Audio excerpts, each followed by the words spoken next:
This is a recipe for nut and seed clusters. Preheat your oven to 250 degrees Fahrenheit and line a half sheet pan with parchment paper. I do not recommend attempting this recipe without parchment paper or a silicone mat. In a large bowl, combine 9 ounces of sliced blanched almonds, 3.2 ounces of unsweetened coconut chips, 2 ounces pecan halves, a half ounce of green pumpkin seeds, and a quarter teaspoon of salt. Toss everything together to combine. Then warm up a 1/4 cup of honey for about 20 seconds in the microwave. This will make the honey thinner, which is going to help it coat all of the dry ingredients equally. Pour the honey over the other ingredients. Make sure to get all the honey out of the bowl or measuring cup you're using, because every little bit counts. Fold everything together until the dry ingredients look evenly coated with the honey, and then stir just a little bit more.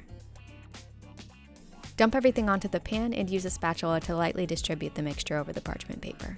It doesn't need to be perfect or anything, just avoid getting it on the exposed parts of the sheet pan because it will stick. Bake for about an hour at 250 degrees Fahrenheit.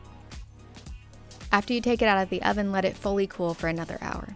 I know it's difficult, but once it's cool, you go ahead and just start gnawing on it. Or, if you want to share, you could break it into pieces and store it in an airtight container. This recipe is super versatile. There are a lot of ways to personalize it using different substitutions and additions. Let me know in the comments if you tried this recipe, and definitely comment if you have any adjustments to recommend.